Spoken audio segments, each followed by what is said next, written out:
Nesse exemplo aqui, a gente tem uma questão que é a seguinte.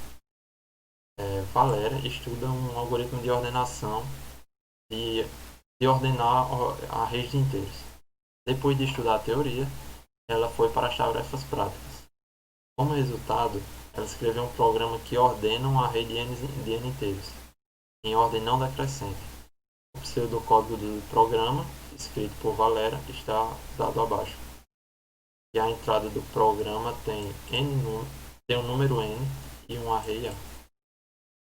Beleza, ele vai iterar entre de 1 até n-1 e depois ele vai ter esse i, que é essa primeira iteração, até n-1 e vai trocar os pares entre o número j e o número j mais 1, caso o número j, caso o número que está na posição j seja maior do que o número que está na posição j mais 1. É um pouquinho confuso, mas explicar melhor mais pra frente. Uma coisa que a gente... Sim. Aí o que ele pede é, esse programa aqui, ele diz que tem um erro. E esse programa aqui não vai realmente ordenar o array em todos os casos. E ele quer saber se você consegue dar um contra-exemplo de tamanho n. É basicamente isso. Um contra-exemplo que, quando você utilizar esse algoritmo aqui para ordenar esse exemplo de array, não vai, o resultado final do array não vai realmente estar ordenado, certo? E uma coisa que ele diz que é interessante, que a gente sempre tem que notar, é que esse array tem tamanho menor ou igual a n. Não, menor ou igual a 50. E esse é um array muito pequeno, então dá para a gente processar de várias formas. Voltando para os slides, esse daqui é basicamente o esquema de como funciona o algoritmo dela, de ordenação. Primeiramente, ele vai verificar esses dois números aqui, se esse daqui é maior do que esse, então ele vai trocar esses números. Aí após isso ele vai tentar fazer essa troca aqui, se esse for maior do que esse. Depois essa troca, depois essa troca, depois essa troca e assim por diante até a última troca. No segundo loop, ele vai começar a partir dessa segunda troca. Depois terceira, depois quarta, quinta e assim por diante. Então, uma solução para esse tipo de problema seria você observar inicialmente que essa posição aqui sempre vai ser exatamente igual ao mínimo entre essas duas posições.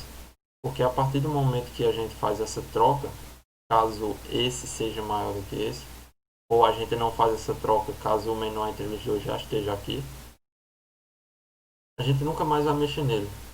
Porque a partir desse loop a gente só foi a partir dessa troca, a partir do próximo loop só vai ser a partir da terceira troca, no próximo loop também só a partir da quarta e assim por diante. Então, é basicamente isso. O A1 no array final sempre vai ser igual ao mínimo entre esses dois, que são o A1 e o A2, do array inicial. E a partir disso a gente já consegue dar a nossa solução. A resposta pode ser qualquer array que o menor elemento do array, no caso o elemento que deveria estar na primeira posição após o array ser ordenado, ele não está entre essas duas posições, então, então esse algoritmo não vai funcionar para esse array. É, a partir disso, a gente pode abstrair e colocar uma resposta fixa, que é esse, por exemplo, esse 2, 2, 1, 1, 1. Porque o menor elemento entre 2 e 2 vai ser o 2, né? E ele vai continuar aqui nessa posição para sempre. Então, esses uns que são realmente os menores números do array, nunca vão conseguir chegar aqui. Então essa ordenação não vai funcionar de verdade. Só que a gente tem que observar também quando o array tem só uma posição, se ele tiver só uma posição, não vai existir nenhuma troca e obviamente o número que está na primeira posição é o que deve estar na primeira posição no final da ordenação, já que só tem um elemento mesmo. E no caso de dois elementos, a gente, a gente garante, né, pelo esquema aqui de ordenação, que essa posição no final vai ser o menor entre esses dois e essa posição vai ser o maior entre esses dois, caso só tivesse dois elementos do array. Então, também não é possível a gente dar um contra-exemplo para o algoritmo dela quando o n for menor do que quando for igual a 2. E também não é possível quando for igual a 1, que foi como eu já falei. Então, quando for maior ou igual a 3, a gente sempre consegue resolver dessa forma, pegando um array fixo, no caso 2, 2 e 1. E daqui para frente você pode botar qualquer coisa, na verdade. É, então, utilizando esse array fixo, a gente sempre consegue dar uma resposta. Por que, que isso meio que é processamento? Porque apesar de se eu colocar só essa resposta aqui fixa e utilizar ela sempre, apesar de eu não estar realmente processando um array durante um programa, meio que eu estou economizando um processamento de depois.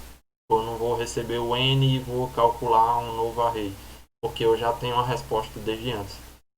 Então, esse meio que seria um terceiro tipo de pré-processamento, porque você só tem uma resposta. Você já tem a resposta para todos os casos de uma vez, então você não precisa calcular outra.